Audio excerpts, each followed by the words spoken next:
Selamat datang di podcast Dakwah Gerak.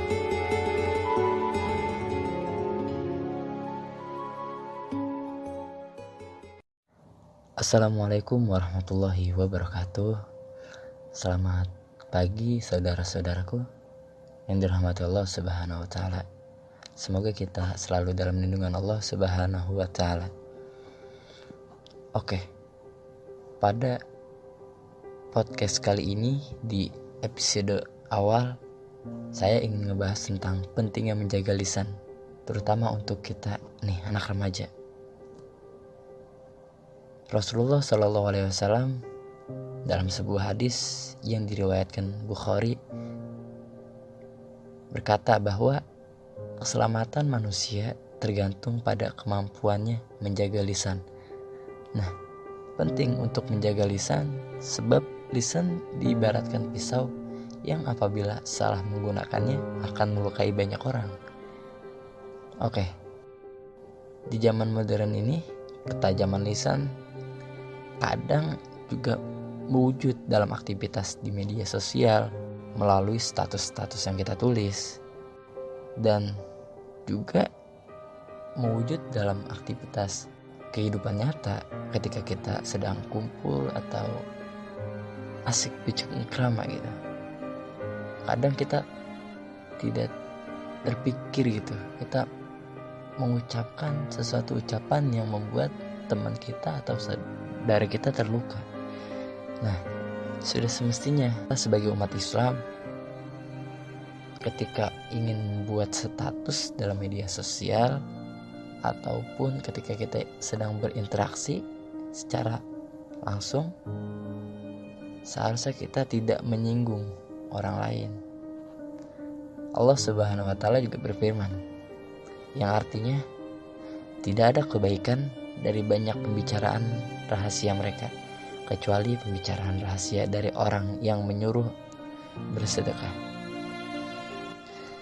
Islam memberikan perhatian yang sangat besar terhadap lisan kita atau perkataan kita. Untuk menjadi orang yang bijaksana, kita itu dituntut untuk tahu bagaimana menggunakan lisan, kapan dan bagaimana menggunakan lisan kita, sehingga ketika kita berkata, yaitu sesuai pada tempatnya dan diam pada tempatnya.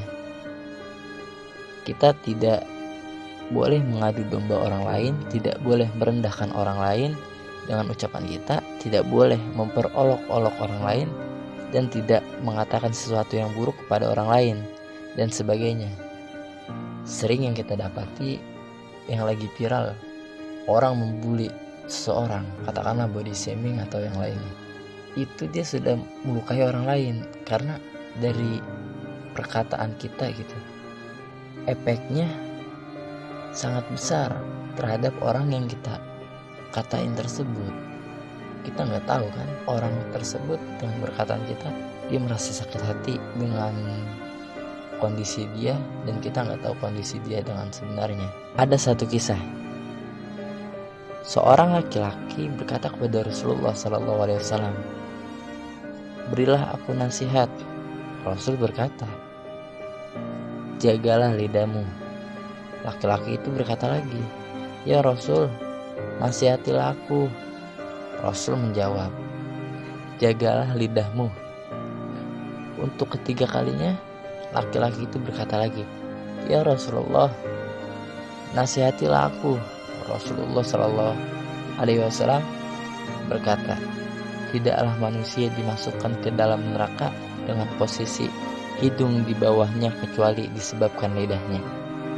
Nah, lidah itu binatang buas, jika dilepas maka dia menggigit. Ada peribahasa kan yang begini, lidahmu adalah harimau. Nah, jika kamu menjaganya maka dia akan menjagamu, dan jika kamu mengkhianatinya maka dia akan mengkhianatimu. Nah, saudara-saudaraku, supaya kita meraih hikmah maka kita harus menjadi orang yang berakal. Dan untuk menjadi orang yang berakal, maka akal kita harus menjadi pemimpin bagi lidah kita, bukan sebaliknya. Lidah orang yang berakal berada di belakang hatinya. dan hati orang yang bodoh berada di belakang lidahnya. Dari saya, Ihzar Diansyah, undur diri. Assalamualaikum